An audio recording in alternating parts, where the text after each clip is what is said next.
Welcome to Two Millennials and Mom, where we bring you engaging conversations and respectful disagreement across the social spectrum. Injected with the quirks of everyday life. Grow up as we navigate the complexities of this modern world with all the humor and warmth we can muster. And the occasional gentle ribbing. We're glad you're here. Happy listening. With the new year upon us, we thought we'd have a lighthearted discussion about booze. We're leaving the judgment behind. We can't really offer judgment about this one. We're talking the pros and cons, societal shifts, and even animal indulgences. Growing up, my parents were teetotalers. Cole didn't know that word. That means they didn't drink at all. Until my dad was transferred to a job in Houston where work parties included drinks. That was also when the legal drinking age was 18, which I was. My husband stopped drinking years ago because of his faith convictions, somewhat based on a disagreement with a group of men about one of them having a glass of wine and was it all right to do that for an anniversary. If we go out to dinner, I might order a drink. He won't. I've never had to deal with an alcoholic parent or a spouse, and I like the variety of different drinks. Muddled basil, jalapeno, and watermelon with tequila is one of my favorite as a spicy dolce. For me, alcohol has always felt less like a moral question and more like a social one. Drinking has just been there. Parties, tailgates, weddings, dinners. It's almost a default setting in most situations. I've had phases where drinking was fun and connective, and others where I drank because everyone else was, even when it didn't really serve me. I felt the pressure to go with the flow, pun definitely intended. I've even carried warm, full drinks around just to avoid the, why aren't you drinking? Oh my God, are you pregnant? Come on, let's have fun pressures. It always feels like somebody needs an explanation, and I'm just not interested in giving them one. I'm coming into this conversation less focused on whether or not alcohol is good or bad. That's a personal decision for each person. I'm more curious about why booze plays such a role in our lives, socially and or privately, and whether it actually deserves the top shelf status that we've given it. I, on the other hand, have probably been the heaviest drinker out of the three of us, particularly in my early 20s.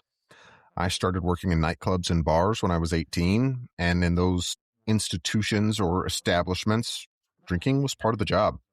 Friday night, and some douche nozzle tried to pick a fight. Throw him through a door and head to the back bar for a shot of tequila with your favorite bartender, just to blow off some steam and take the edge off of the adrenaline. Monday morning, and you're opening the bar after a long weekend. How about some hair of the dog, a Maker's Mark with a friend and regular? Why not? They're buying. Breakfast of champions. Regardless of whether it was something good or something bad that happened, the answer was to drink about it. And I'll be the first to say, most of the time it was to our own detriment. After losing one of my favorite people in the world in an alcohol-related accident and watching two of my closest friends turn yellow from nearly drinking themselves to death, I pumped the brakes. Thankfully, so did they. I still drink on occasion, but I keep myself on a 2-drink limit, and it's only on occasion. It's no longer a lifestyle. So between the three of us, we've covered alcohol as a choice, a social default, and a full-blown lifestyle. And that's kind of the point. The same substance plays very different roles in different people's lives. Which raises the real question for today. What is alcohol actually doing for us, individually and culturally, and when does it stop helping? Welcome to Two Millennials and Mom. I'm Callie. I'm Cole. And I'm Mom. So I find it entertaining. We're having this discussion, and I don't think any of us have had a drink in the last, I don't know how long. It's been a while. Yeah. I had a couple 2 nights ago. Okay. So here's my kind of first question to kick this off. When you picture alcohol, what's the first thing that comes to mind? Is it a celebration? Is it relaxation, obligation, danger, fun? What are you using alcohol for? The only picture that comes to mind is just a bar top. I think for me, it's a relaxation or a wind down. And part of mine is just for the fun of having something different. I, here in the last year or so, have very, very much backed off of drinking for moments, very completely, for months at a time, because it felt like this obligation. I was supposed to drink. Everybody around me was drinking, so I had to do it too. And I walk around with my little cup of water and everybody's like, you need a drink. And I'm like, I got my water. I'm fine. And let me just say, it took a minute before they just stopped asking. Do you think that So alcohol has added more harm or more good to your life overall? I'm going to say more harm. Yeah. I don't think it was fear so much as it just was, especially growing up, Coming of age. coming of age. Thank you. It was a coming of age thing. And so, and I was younger than when y'all started. I mean, significantly younger than when y'all started drinking. And so it, I wonder if really young people have the knowledge to know where their limits are. I don't know if it's a knowledge, it's probably a wisdom thing. And young people are not well known for their great depths of wisdom, myself Yeah. included. Yeah. I mean, I definitely drank more when I was younger than I do now, for sure. And had some stupid incidences that occurred. So, and thankfully didn't do any serious harm, but It makes all of your bad ideas sound like good ideas, Dewey. yeah, I mean, sometimes it really does. So, I tend to get sleepy and I just kind of Houdini. And that's not really a bad thing if I'm at home or with friends who are keeping an eye on me. That hasn't always been the case, though. And I've made some decisions that I am very, very much not proud of. And so that's kind of the fear for me. You wake up the next day going, what the hell happened? I don't yeah. even know what I did. And I hate that. I've had too many of those mornings. I am really, really not proud of that. And so I stepped way back. I'm with you, Cole. I've got a 2-drink limit and I'm done. And I will sit there and nurse those drinks and I may not finish them. And that's Oh, plenty. I there's am no not a nursing it. You drink it mm, like you mean it, and then you get out of there. I or don't mean it. sip it because you want to enjoy it. I'm not a wine drinker. Um, and I really don't drink tea at a restaurant or anything like. So it's either, this is going to sound stupid, but it's either water or an alcoholic beverage that I'm going to indulge in. I think in some ways it's been a social glue. It's kind of like you say, Cal. Sometimes there's a peer pressure that goes along with that, and there was definitely, what did we read here a while back that said it recommended, it was DOAC, where he said, A I social think boy, lubricant. yeah, it's a social Scott lubricant, Galloway. Mhm. Scott Galloway, and that it it takes down the Pressure. Inhibition. anxiety. And yeah, and so he recommended it. And I remember thinking, when we all kind of went, not sure I agree with that, especially when you're talking about young guys. But I mean, I mean, there I is, get it and agree to an extent, but I yeah, also think that it's really, really difficult, particularly for young people, to know when that extent ends. Right, the yeah, because the line more you drink, the less your logic really works. holds up.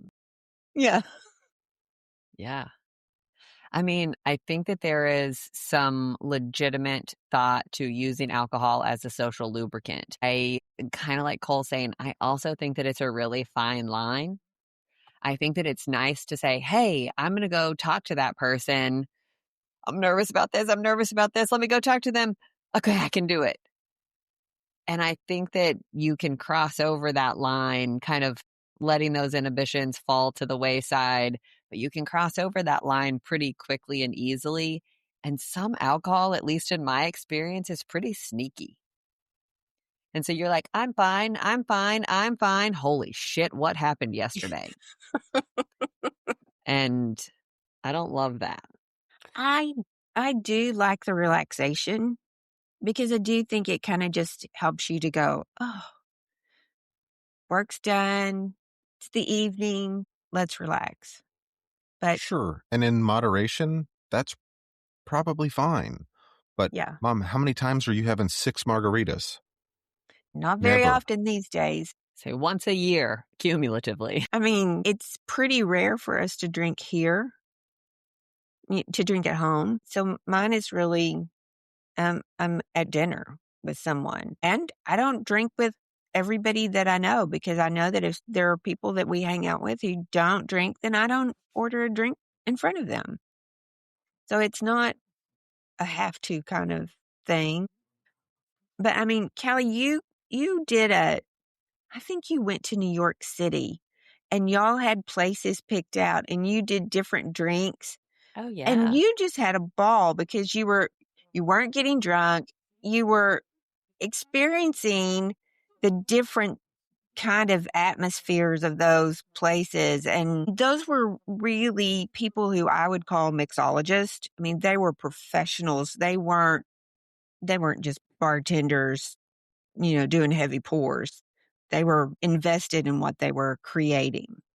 So I have a funny story from that specific trip. So we did kind of a whole tour de la cocktails of New York City. And we had a spreadsheet. There was all kinds of research and thought put into it about all these places that we wanted to go and see and visit, and drinks that we wanted to try, and specialty things. And it was over the course of several days. But I have a funny story. We walked into this brand new bar. It was called Mace, and it had just opened. They had just done their soft launch, and there was no one in it. There was a door guy and a bartender. And we go, and it was me and a friend, and we sat down, and he ran to the bathroom, and the door guy comes up and he's like, "Oh, hey, how are you? How'd you find out about us? We just opened. How'd you get here?" And I strike up a conversation, and we're chatting and we're chatting and we're chatting, and okay, no big deal. I didn't think anything about it.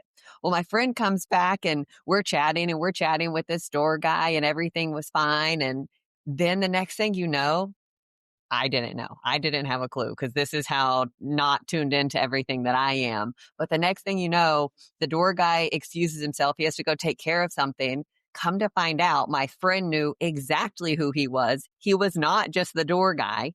He was the guy who founded the bar. He's actually the founder of, it's a company called Cocktail Kingdom, which does all kinds of bar tools and trainings. And I mean, he's a big, big deal. Katana Kitten and Mace and the Cabinet Mezcal Bar. And I mean, all kinds of Sip and Santa cocktail pop-up bars.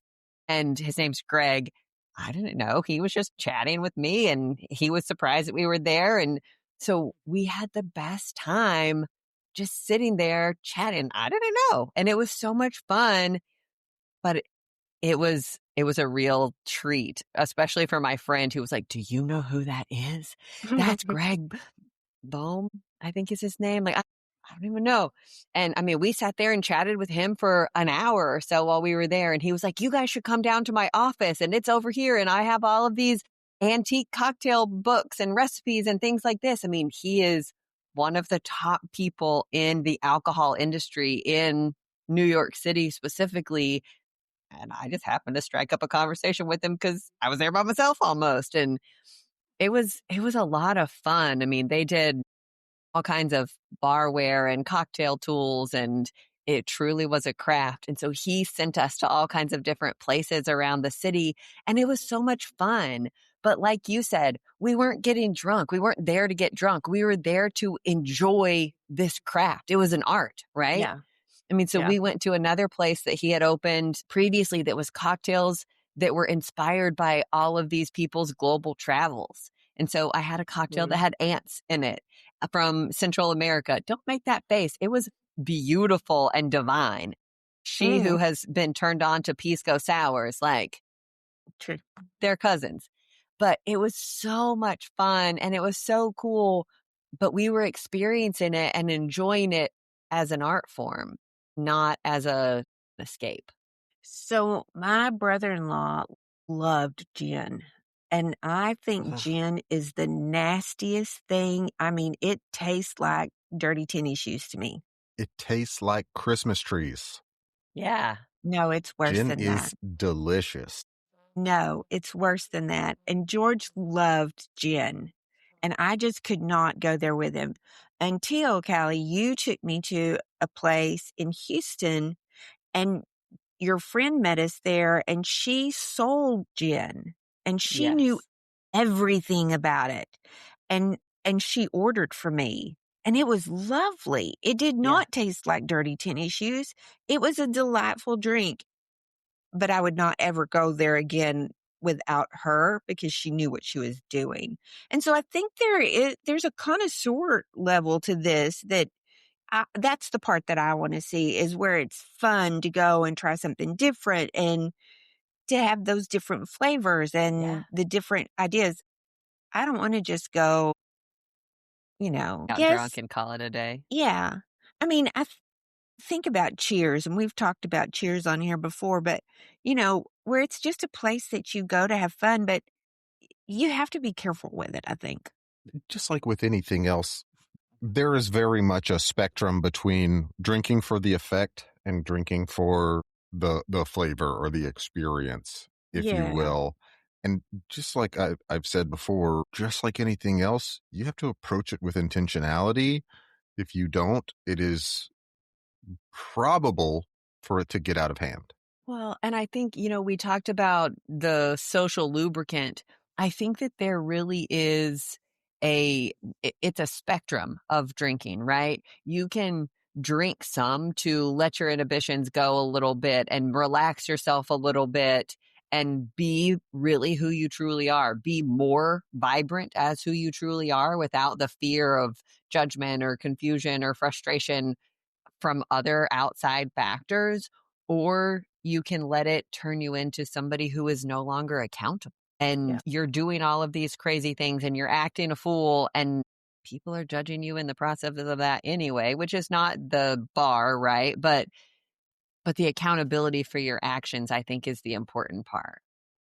Yeah. Sorry, I was drunk only works so many times. Yeah. Right. I mean, my goal is to do some Irish pubs one year because it just sounds like it would be fun to go through, and because I think they're built differently. They're really centers of the community and not just hot spots to hit, for the social hour. But I think you and I we have a spot on our bucket list for going to Ireland, and we're looking to go to Irish pubs, like in Ireland, right? We're not Yes. going to drink dark beer and Guinness and make a huge scene. Like, well, that sounds like a horrible plan to me. But to experience the camaraderie of a different culture that we've never experienced. Yeah. And I want to be able to remember that tomorrow. Yeah. Me too. I don't want to get up with a headache the next day. So I I also think it's really interesting that the changes that we've seen over the generation. I mean, I think with my grandparents and probably even with my parents, it it it was beer. We drank beer. It was cheap and um, e- easily plentiful, and the guys drank it. And that was kind of it. And maybe there were some Mad Men moments in there where there were cocktail hours too. My parents were never a part of that, so I didn't see that. But now it looks like there's really a trend to not drink. Well, I think that we talked about this in our episode specifically about the millennial lifestyle and things like that. And I think Gen Z has taken it really to the next level of taking care of themselves and their bodies in a different way and not kind of falling victim to, well, this is just the norm and this is what we do. And I think that that varies and changes, especially regionally. I I was up in Wisconsin for a wedding and was pushed out of the way after the ceremony by the priest or whoever it was that performed so that he could get to the bar and go get a beer. And it was a little aggressive, but I mean, it's different, I think, regionally. And so I think that I can certainly see kind of the rise of people thinking about their health more. There's all kinds of research about what the health impacts and effects are of doing a dry January or a sober October. And so then I think that especially Gen Z and some, I'll give you some millennials too, who have taken that to the next level in the commercialization of that. Hey, we're going to put together sober bars. We're going to put together non-alcoholic options. We're going to do mocktails and things like that, that I think are really interesting from a different perspective. We're going to keep the social element, but we're going to get the unhealthy part of it, the dangerous part of it. And we're just not going to mess with that. I feel like they've kind of taken all of the good pieces, kept all of those pieces in play, and turned it into something that could be a winner. And for me, for what I'm looking for with that, a sober bar or a mocktail is the same thing. I'm going for the experience and the flavor and the, variety there. So I'm fine with that. Yeah. I think it's absolutely a fascinating idea for sober bars. I'm a little I cannot ever see my generation doing that. It just isn't in What's their the makeup. point? Yeah. Because I think that there is, I think it's a slippery slope, alcohol in general, right? I think that you can use it, and I think that you can abuse it. And there, again, is a really fine line about that that's blurred very easily between this is fun and this is problematic. This is enjoyable and relaxing, and this is dangerous. I mean, Cole, especially in the kind of world that you grew up in bars and things like that, it was funny for people to have blackout stories. Oh, so-and-so's blackout tonight. Oh, we're getting blackout. We're getting, what is it? White girl wasted or chocolate wasted, or, I mean, all of these like goofy things. And it was supposed to be funny. And then And you to the sit point that back. everyone had a drunk alter ego with a different name. Yeah. And Hangover, I mean, the Hangovers, the movie, it was this big, huge kind of normalizing really bad behavior. And I think that there's just a difference between this is fun and this is out of control. There's definitely a difference. I think that our society has done us a disservice again, and I'm part of that. But I think that we've done ourselves a disservice for normalizing bad behavior. I think that there may be some exacerbation to that, but drinking to excess is not something new. No. This is something that humans have been doing for thousands of years. Inns and taverns and bars and booze are not a new thing, and it's something that has been quite normal for societies to partake in, again, for most of recorded history. You make me think of the stories that, I mean, like there was a guy on Andy Griffith who was the drunk guy. And he came in and he would close himself into the cell because he knew that he'd gone too far. It didn't stop him, but he knew he'd gone too far. And the way that they dealt with him, I mean, there's stories after stories like that. But I think that, and maybe I just feel like that we as a society haven't done a very good job of being able to delineate when there is problematic behavior. I mean, his name's Otis, right? Opie? Otis. Okay. Otis. Opie was a little boy. He was not a drunk. That's good. That's great. Yeah, that's great. But I think that we have said, oh, Otis does it. He drinks and he just takes care of it and goes and puts himself in the cell. And so it's okay. Yeah. And maybe we need to take a step back and say, why is he drinking so much? Maybe we should, again, address the root cause instead of laughing and pointing as he goes and closes himself in the cell. Yeah. It's I not think we've really got a to be joke. careful. Yeah, it really isn't a joke. And, Cole's already talked about a couple of stories of people in his life, and that has impact. There is a ripple effect on everybody around you to have an alcoholic mom or dad or brother or cousin, whatever it may be, friend even, Like, then something happens and it impacts everybody, even peripherally. And there's danger in some of that I think that we have glamorized and made too much of a punchline that we need to be more cognizant of. Agree. I think But that's fair.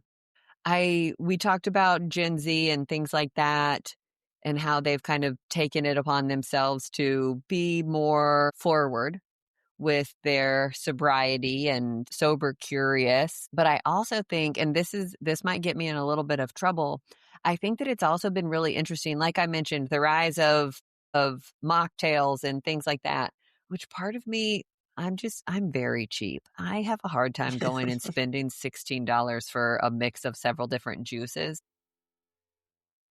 It better be a pretty slick experience, is all I'm saying. Yeah. But I also don't drink sodas and things at restaurants because I don't want to pay for those either. But I have been very, very fascinated with the rise, especially here in Texas, in the last probably about year of THC and CBD canned cocktails or canned drinks. And I'm not going to lie, I have partaken on many an occasion. I enjoy them so much more than alcohol because I don't wake up feeling like shit the next day. Well, I mean, That's interesting. it's a lot more difficult to overdo it with those, in my opinion. And I wouldn't say that they reduce your inhibitions the same way that drinking alcohol does. It's So I different. think it's harder to let it get out of hand for those. I mean, surely you can drink too much and have a poor experience, but again, not really a hangover from something like that. I mean, particularly in the state of Texas, it's a little bit harder to come by, and they tend to be in relatively low concentrations. In Houston, you have them everywhere except HEB because HEB doesn't do marijuana in any capacity. I will be really curious to see how that changes, especially with the legislation that's going on both federally and at the state level with Greg Abbott and Dan Patrick and things like that. I've been watching all of their choices and moves that have been making and vetoes and all kinds of weird stuff. And Trump has talked about he's just recently declassified marijuana and Rescheduled, not rescheduled. declassified. I said that wrong. Yes, thank you. I'll be really curious. I mean, but you go to any liquor store in Houston and there are CBD or THC canned cocktails ready to go. I mean, Sure, but at least locally in our region, that has not really taken off as a social setting. That is something that you go and take home and do at home. I don't know. We've got whole bars. I mean, Eighth Wonder is really, really heavily invested in marijuana cocktails, marijuana drinks. I mean, much more so than a lot of other places. And it's their primary business. And so you can go to the brewery and sit around and drink your CBD cocktails and have a great time and move it So along. if you're doing CBD, can you drink more of those without an effect or fewer of Well, here's the those? thing. CBD in and of itself isn't psychoactive. Okay. So what are you accomplishing with the CBD drink? It's that social lubrication without all of the rest of the side effects. You don't have the hangover, in my experience. You don't have the hangover. There have certainly been a few that I've drank and I'm like, there is no way I can drive right now. But I'm still aware of it. I'm still alert and cognizant of what's going on. I don't Your decision making isn't impaired. same way. Not in the same way, Uh, Jinx. And That's not so exactly encouraging, y'all. Not in the same way. it's more low stakes. It's not like, Yeah. holy shit, I'm shit-faced and I need to jump behind the wheel and get home so that I don't have to deal with all of this being out and about and all of the overwhelming scaries of being out around people. And then you hop behind the wheel. It's just like, oh, You're not losing I'm going to go control lay of your down and watch a movie. facilities. Yeah. So that means you can drive without impairment? I am not I mean, advocating you for that shouldn't. at all. Okay, because I was just wondering, if you get stopped, what are the repercussions of that? Do we even know, or are these It's early driving enough under in? the influence. That's why it doesn't say under the influence of alcohol. It's driving under the influence of a substance, a mind-altering substance. Interesting. But again, I mean, think you that can get that for lots of different things. Oh, for sure. Opioids, benzoates. I was going to say too much Zyrtec or, I mean, there's lots of medications that'll Probably, but affect you yeah. negatively. Sudafed. Yeah. Yeah. And I think that again, you just stay. we have not ever really experienced trauma as a family based on alcohol, which is definitely a blessing. I've known other people who have, and my friend, I have a friend that I definitely don't drink in front of because her dad was a mean alcoholic, and I know that, and so I just don't do that around her.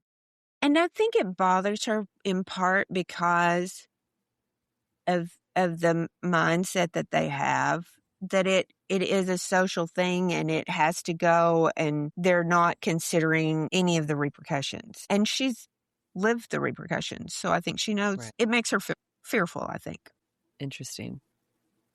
I hope that especially Gen Z and kind of the tail end of millennials continue on a path to destigmatize the not drinking thing. Like I kind of mentioned at the beginning, it can be really obnoxious to be sitting there with my water cup and people are like, you need a cocktail. You need to come do shots with me. We need to go get drunk. And I'm like, I don't really wanna. And why do there's you judgment. think that is necessary? Why do you think people feel like they have to say that or do that? Because they don't want to be the only one making bad decisions. You think that's it? I'm going to drag you down with me. Well, that's not very kind. Welcome to the world, little buddy. Yeah. If you want to go and drink and have a great time, like, good for you. Be respectful of everybody around you and make sure that those choices aren't bleeding over onto other people, strangers or not. But at the same time, like, if I don't want to, leave me alone too. Yeah.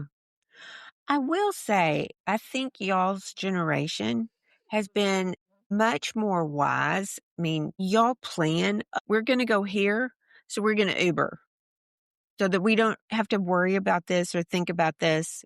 We'll just Uber. And my I generation think that's wouldn't have. been to our detriment. You do? Oh yeah, I think it's a crutch. I think it's an excuse to make even worse Imbibe more. decisions. Yeah.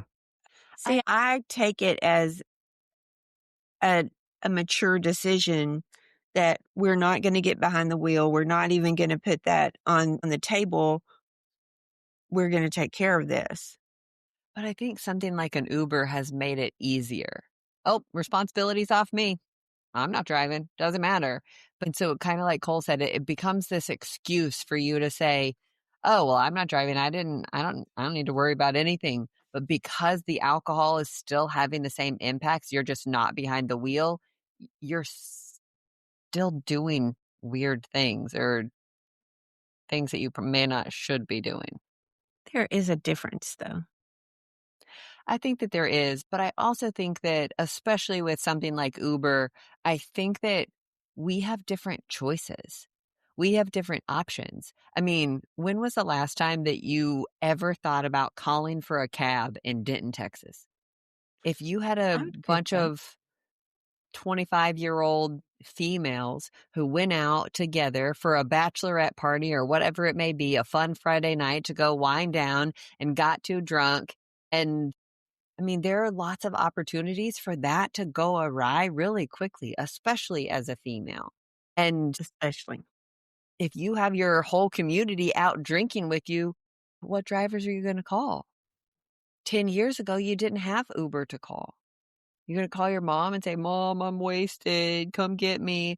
And spare me the lecture. Call an Uber and be done with it. I mean, or somebody had to be kind of the one on the chopping block to be the designated driver. Hey, we're all going to have fun and you don't get to. And I think it was kind of a shit role. Good and necessary. It was kind of a shit role that somebody had to carry that torch for all of the rest of us. Or So do you think made there's bad still decisions. designated drivers, or do we just Uber? I think there are designated drivers. I mean, there are still some. Uber is probably more common I would because you don't agree. need a designated driver. Everybody can have fun. Okay. Is that what it is? It's having fun? Drinking, is it because drinking is fun, or is it the inhibitions are gone, or can you not have fun? Can you not drink and still have fun? Yeah. I mean, think it's harder. yeah, but I don't even know if that's true. I think that's just what we were taught. A bit of It's it like, all. this is what you do. I mean, think about going back to the city of Denton. Other than go to Fry Street or the square or sit in your dorm room, what are you going to do on a Friday night as a group of friends? I mean, there's lots of things. Such as Like what? You can go to the movie. You can, where they have a bar. not all movie theaters have bars. Most of them do these days. Oh, wow. I mean, So, but hold you on. could get them all together and play games at somebody's apartment, or go snipe hunting like we used to do, or, I mean, there's lots See, of things. we don't, but nobody taught us snipe hunting. Okay, you've what given that us means. 2 examples. One of them is fictional. And one of them, the other, you sit there in silence and don't speak to each other. That's what watching a movie is. Yeah, going to a Yeah. movie isn't really social. Okay, so if you go to the movies by yourself, how much is it going to cost you? It depends on when you go, but In 2025, $20 minimum. On a Friday night, probably going to cost you about $20 a piece. at a minimum, and it is sitting in a dark room looking at a screen. If everybody has $20 on a Friday night in a college town, $20 in most college town bars, you can get pretty lit for several hours. I mean, And there is here's the thing. You're not going to find a boyfriend or a girlfriend at the movie theater. true. You're not really having social interaction. You're not meeting new people. And I'm just saying there are particularly, other things that you can do. Go play pool, which is probably at a bar too. But maybe we need to, I mean, there used to be a dance club, a dance hall that you could go, and it was non-alcoholic. That would be fun. In 1952, No. alcohol's too much of a moneymaker. This is America. Capitalism has taken over. We got as to make someone every who worked dollar at a we dance can. hall, dance halls have bars in them. There are some that don't, that are family oriented and that you could go to. I'm not saying it's the easy thing to do, but I think you could find something else to do. There's no reason that you couldn't gather in somebody's dorm room and have a game night. Can, but You're again, right. all of those social kind of inhibitions are lessened when you add alcohol to the mix. Okay? You're probably not meeting very many new people if you're doing that. And if you are, it's going to get shut down. So we don't have any options other than alcohol? That Well, is the perceived. That is what is perceived. Yes. It's what you do. It's the easy answer. Yeah. Is it fair of me to say that I think your generation had a harder time with alcohol? I think we were more overt. Yeah. I think we didn't. I think we saw less need to hide it, to even attempt to hide it. Well, Yeah. and more than a need to hide it, I think that hiding it was less possible. You had social media, and so, oh my God, let me post this funny video of Cole doing a keg stand. I mean, like Cole being ridiculous, whatever that may be, so I can share it with the world and we can all point and laugh at Cole in this moment. And maybe we're laughing with him, maybe we're laughing at him, but anything and everything that our generation did was thrown up on social media. It was made public for everybody to see. Okay, Yeah, Cole, I did just you ever think- do a keg stand? Yes, of course I did. Oh, okay. Callie? I've never done a keg stand Okay. because I don't love beer. I just get full. For particularly for my chunk of the millennial generation, the people around me, and probably much of into Callie's too, being a drunk was not really a taboo. Yeah. I think it was more hidden in my generation. I agree. I think that you didn't have social media. I think that you didn't talk about it. I think that, I mean, going back, you mentioned the Mad Men era. They were all drunks. It was more socially acceptable and quieter. Yeah. Yeah. And now we're making movies about how funny it is the day after when you're suffering from this horrible hangover, trying to figure out what the hell happened yesterday. I think it's been glamorized in a different way in our generation and just more upfront, more overt I and in think your face. I think the negative parts of it have been glamorized. Yes. Mhm. Yes. I wouldn't disagree at all. I That's mean, kind of a shame. one of my favorite movies, as goofy as it is Vacation Friends with John Cena. They're sitting there all of a sudden, they've met these friends on vacation, these people on vacation. They're like, oh, we'll take a margarita. We're on vacation. This is so much fun. And they're like, oh my gosh, this margarita is so delicious, but the salt doesn't taste very salty. And the girl's like, oh, that's because it's cocaine. We put the cocaine on the rims. It's so much fun. We're going to have a blast. And you're just Mhm. like, oh God, this is going to go downhill really fast. Real fast. But it's a joke. It's a punchline. And I think that I mean, how many various tea towels do you see with, oh, it's wine o'clock somewhere? I Yeah. mean, Jimmy Buffett songs, it's 5 o'clock somewhere. Doesn't matter. We can all drink. It's totally cool. But those were popularized in our generation and beyond. And so it was just like, oh, this is fun. Let's do it. This is a great time. This is so fun. And I think that, I think we took it to even another level because it's 5 o'clock yeah, somewhere is one thing. Shower beers is a completely different level. And that was normal yeah, in my generation. yeah. I was going to say, I am not a beer person. I said that earlier. But if I go and mow the lawn, there is nothing that tastes better afterwards than a shower beer. Like, because it's fun and now everything is great and I'm loosened up and I'm not worried about having grass all over me. Like, I'm just having a great time. And you're just like, Well, I mean, you also took a Callie. shower, so Also true. But my point is the same. I'm not grumpy Y'all and are funny. complaining about having to go mow the lawn. I'm distracting myself with alcohol. Well, so is there a difference between I enjoy drinking, I need drinking, and I'm avoiding looking at my drinking? yeah. I think that that's when introspection really comes into play. I think that you have to be A, sober, clear-headed, clear-minded, and B, honest, like really, really honest, and say, hey, am I proud of who I am when I'm drinking? Is this Yeah. okay? Could this behavior get me in trouble? Could this cause harm to people in my life, tangentially related or not, Yeah. strangers? And I think I that was you just just have to thinking be the same thing, honest. Callie, that I could lie to myself and say, oh, I just enjoy drinking and be an alcoholic. So you have to, like you say, you have to be sober and figure out what that kind of is. And again, I think that there's just like, we've made drinking such a punchline.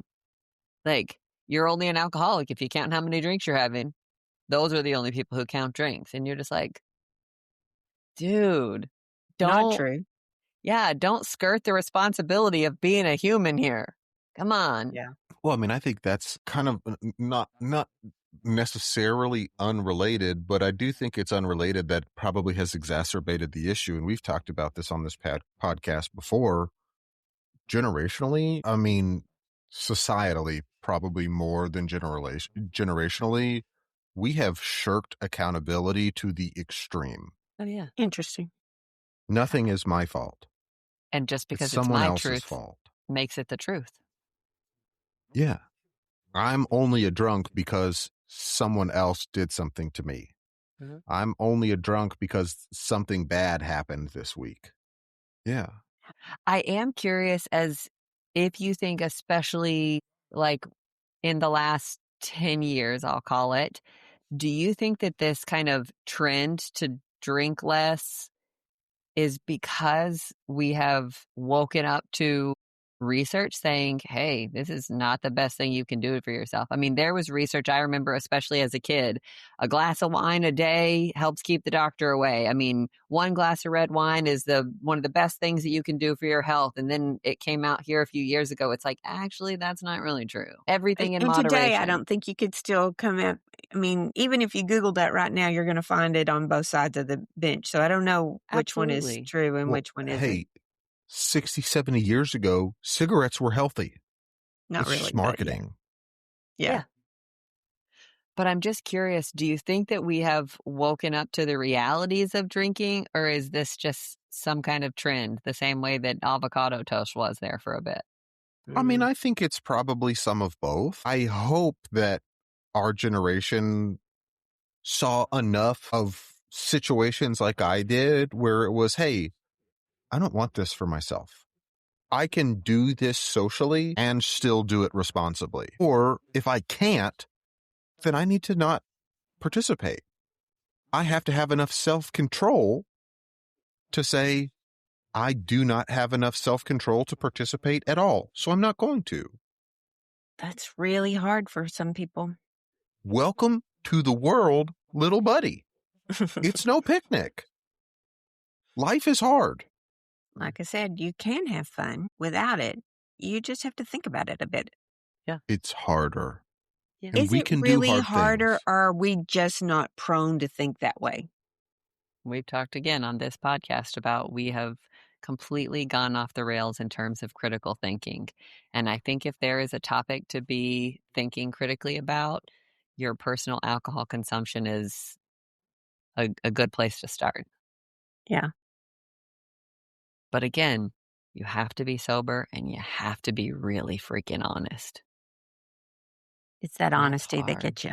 Stinking honesty. I am really curious, though, if alcohol disappeared tomorrow, what would you have to relearn in society, socially? If alcohol disappeared tomorrow, what would I have to relearn? I think I would I have mean- to relearn to think creatively, to get out of Yeah. my own head and being worried about what somebody else thought of me, because they would still remember tomorrow. You lose that crutch of I can do anything that I want because nobody's going to remember. Yeah. Nobody's going to hold me accountable. And so I think we would have to relearn accountability. I mean, there's some pieces of cooking that you'd have to relearn because of adding wine to this, or, things like that. You might have to just change that. I mean, it becomes chicken broth instead of wine. I don't know. I don't think. I'm trying to think I guess I would miss it because I do like having a drink. I guess the I would relaxation miss of it. that. Mm-hmm. Yeah. But if there were no bars, or would the bars just change? They'd be gathering places without having to throw, what'd you call them, a douche nozzle out the door because they got out of line? I mean, what if it was just a place for people to go and have a conversation? Who goes Sit there around. then? Because that's difficult to monetize. How do you monetize a social gathering place? Like, do you charge a cover charge to get into no, just go to the park. I'm not sitting here advocating for church. We know this about me. But at the same time, like, what is the common thread that brings all of these people to your gathering spot if it isn't alcohol? I mean, I think It's there gotta are be some lots of kind of things that you shared can. belief, shared interest. Yeah. And I think there are gathering places for people with shared interests: gyms, hobby stores, churches, schools, parks, Game stores. Yeah, golf courses and just sports places in general. You can basketball courts. You can go and find like-minded people to do something. Now, I don't know that those all give you the same social interaction that a bar does. Some of them will give you a similar interaction, particularly now it is much slower going to develop friendships through many of those because you don't have that substance breaking down the social barriers, lifting those inhibitions. So I think the development of those relationships is likely slower, but it's not non-existent. So, kind of switching gears here, we're ringing in 2026, and we've talked about resolutions, and that's not really any of our things here. We know that from last year's episode, but I'm really curious what you guys think as to why alcohol tends to be at the top of the list for lots of people to give up, especially for a dry January. Well, because they've been drinking every day pretty heavily since Thanksgiving and they're tired of the hangovers. It would be one guess of mine. Here's the thing. A lot of people who do drink consistently and constantly are well aware that they shouldn't. So a New Year's resolution is a great excuse to say, I mean, even if, because particularly if you are in a social group that does a lot of drinking, to come in and say, hey, I have a reason. I'm not just drinking because I don't want to drink, because that kind of excuse, particularly for older millennials and the generations prior to millennials, that's hasn't really been normalized as much, particularly within those circles. Yeah. Mm-hmm. And to say, hey, I have a New Year's resolution where I'm not going to drink for the month of January. Oh, okay. And people will respect that. For some reason, that's totally acceptable. But hey, I'm not drinking tonight is not. I think it could could be be all of any those. and all of them. Yeah. Yeah. Mm. And just because I'm extra curious and want to really drive this part home, do you guys think that there are people out there who don't drink alcohol who are enjoying their lives? Sure. Yes, absolutely. And I the mean, reason, I don't think your dad is unhappy.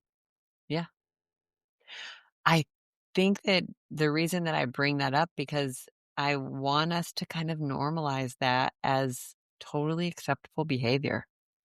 Yeah. There's nothing wrong with not drinking. And you You can feel that still this enjoy it, generation isn't doing that? I think. Yeah. I just think about, we do a fish fry and they generally, we have some couples, I mean, it's pretty much a BYOB, and there are people who don't drink at that and nobody says anything to them. So I think it's there. Maybe it's only in some social circles. Well, here's the thing.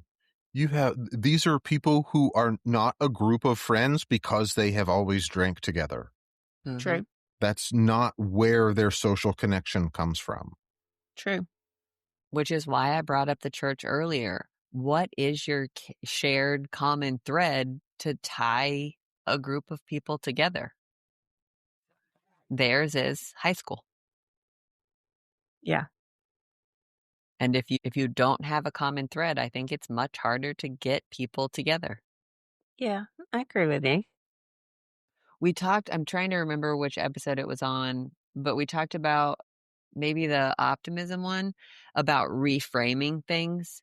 And so I think that it would behoove us all in general to reframe the way that we look at alcohol, especially the giving up of alcohol, instead of looking at it as giving something up, looking at it as all of the things that you're gaining, all of the things that you're getting back by not having alcohol as a part of your life. You are not having hangovers. You are not having this exorbitant bill at the liquor store, however often. You are not worried about your actions from last night that you don't remember and what that may be.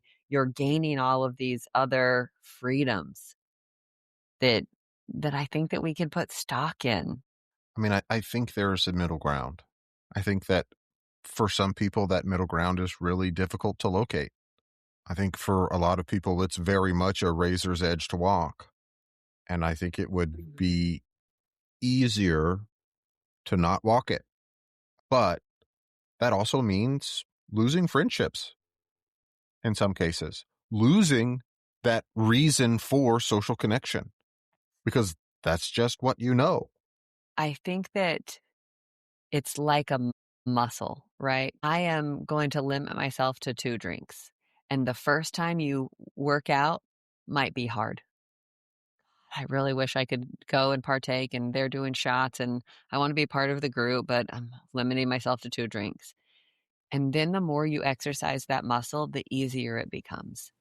You don't have to give it up completely, but you do have to put in some work, especially at the beginning. And it's harder, and you're sore in those moments, right? You haven't used those muscles as frequently.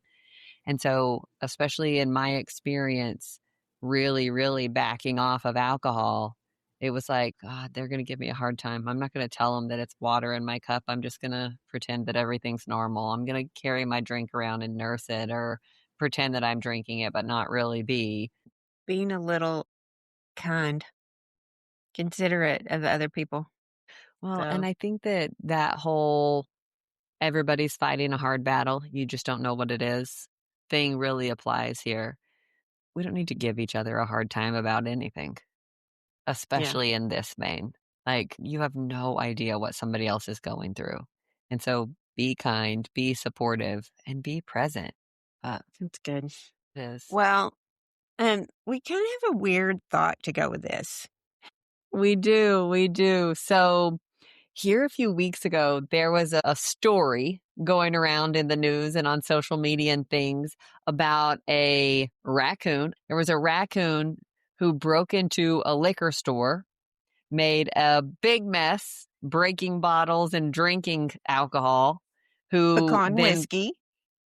Really, it was specifically It was pecan whiskey. Gosh, that's even funnier. But he got drunk and stumbled to the bathroom of the liquor store and passed out at the base of the toilet. And it was hysterical. They had photos of it. Yeah, been there. But there were photos of it, the mess that he had made, the trail of broken bottles and booze that he had left along the way. And then this little poor raccoon passed out in the bathroom. Sleeping it off. Bless his heart. But the funny part is, it turns out that he is not alone as the only drinking alcohol animal. So animals accidentally get drunk all of the time. Raccoons or bears with fermented fruit. It could be birds flying into windows after they've eaten overripe berries, which again would be essentially fermented fruit. Monkeys stealing cocktails from tourists in various locations. Elephants, I can't even remember what we were talking about, but we know that elephants are lightweights in drinking. I believe it was in the same article as the raccoon. Oh, really? One of them. Yeah. Elephants getting tipsy. You don't want to invite the elephant to go on a bender with you because they're really lightweights, despite their weight. That's so funny. But they are not necessarily chasing a buzz. They're chasing food. Although there allegedly are some animals who may be chasing inebriation. There are some dolphins who have been witnessed kind of messing with certain species of pufferfish, potentially for the side effects of the neurotoxin released by the pufferfish. And there are some monkeys that will bite and rub millipedes over them, and the neurotoxins from those millipedes have a narcotic effect. There's just some really interesting just kind of interactions that have been witnessed of like normal practices from animals, cats with catnip. So we're not really teaching them our bad habits. They just are coming by them on their own. Naturally. Yeah. Naturally. But if Getting you tore happen up to from the floor up is just Mother Nature, apparently.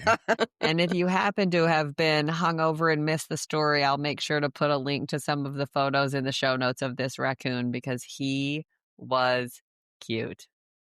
It was funny. He was cute, but he was snockered. Bless his little heart. And the good news is they did rescue him. He did sober up overnight, and they did release him back into the wild. So he went to raid another liquor store another day, but he was kind of funny. Oh my gosh, too funny. The photos are just really, again, I'm making the punchline alcohol all over again, drunkenness. So sorry about that, but he was pretty cute. He was cute. They were not really impressed with the mess that he made because he apparently made quite a mess in the aisles. Had to get that pecan whiskey. That's funny. Okay. Well, Mom, have you got a good news story for us this week? Kicking off the I year kind of strong?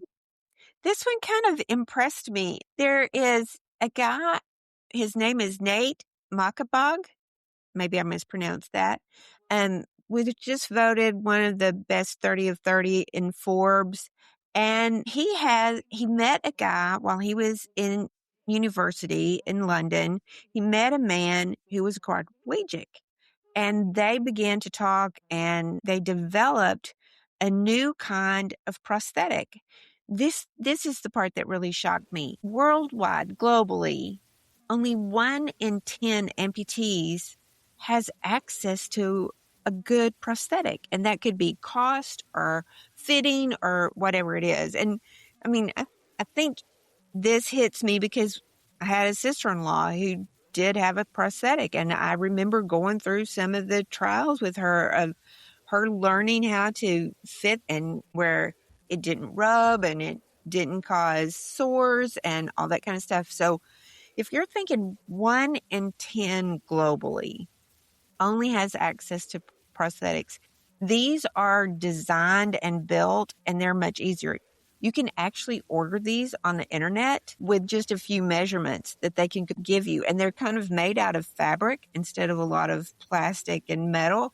And they're made so that you can change out the ends so that you might have fingers on some, but you might have something else on another one. And so it was just really fascinating that they've developed this company called Koala, changing the way that prosthetics are made and delivered. It was a fascinating story.